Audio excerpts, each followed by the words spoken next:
Our next guest is an internationally known author who's based in London, but he decided to cross the pond here to announce his new book. Now, our associate producer, Abby, absolutely loves him, so we let her take this interview.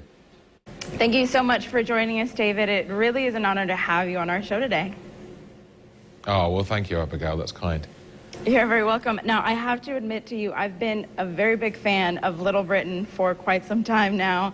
So I have to wonder, what made you want to go from writing television shows for adults to writing books for kids, especially a book like Demon Dentist? I've always loved reading children's books, even as an adult. I feel like it's a guilty pleasure as an adult to immerse yourself in a Roald Dahl book or read a classic like Alice in Wonderland or Peter Pan that you may have never read as a child. And I always think that children's books are the most imaginative of all because children believe in magic. And for me, I found there was so much more I could do in a book for kids than I could in a comedy sketch. In a comedy sketch, you know, it's 2 minutes long. You've only really got one aim, which is making people laugh. Where in a book, you can try and make people laugh. You can try and take them on an emotional journey. And in Demon Dentist as well, you might be able to scare them along the way too. Definitely. Well, you mentioned Roald Dahl, and he's someone that a lot of people have compared you to. Was he someone that inspired you to write? Roald Dahl's my absolute hero as a writer. The first book that I picked up age 10 from my local library that I chose for myself to read was Charlie and the Chocolate Factory. And that really, really turned me on to reading, and ultimately, because I loved reading, I guess I became a writer too.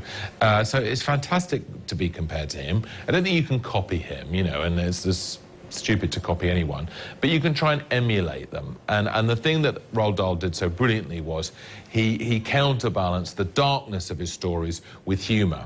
And that's something I try and do, and that's something I've definitely tried to do in Demon Dentist. Absolutely. Now, there are some differences between British comedy and American comedy. Did you have that in mind coming into the U.S. with a book like Demon Dentist? The last couple of weeks, I've been touring around America, reading my book to kids in schools. And the thing that I found is that they laugh at exactly the same things that the kids in the UK would laugh at, and they gasp at the scary things in exactly the same way that the kids would there too. So, you know, I mean, there are some nuances with humour, particularly with satirical humour, reference points. But ultimately, you know, most children's books have been able to travel around the world, haven't they? I mean, Harry Potter couldn't be more British, and that's obviously been big in the US and around the world. And when I was a kid, I used to read books by American authors, and I never really thought about them being American. I just liked them as books. Dr. Seuss was one of my absolute obsessions too. And so I think sometimes people slightly overstate the idea that things won't travel. We love American humour in the UK, and certainly lots of British humour has been successful in the US. Absolutely. Now, finally, David, I know you've adapted many of your films, many of your books into films for TV in the UK. Is there any chance that Demon Dentist might be next, and might we be seeing it here in the States?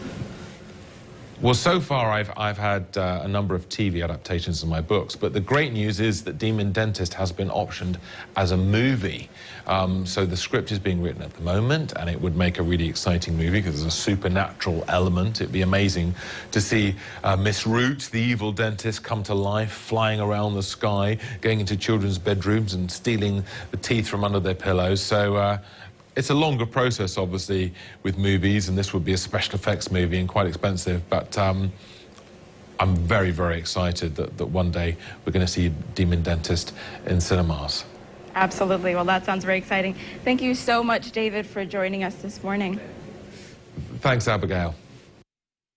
All right, thanks, Abby. We have 2 copies of the book, Demon Dentist, to give away. You just have to email us at rclcontest@wjxt.com. Be the 4th and the 5th person, and in the subject, put in Demon Dentist.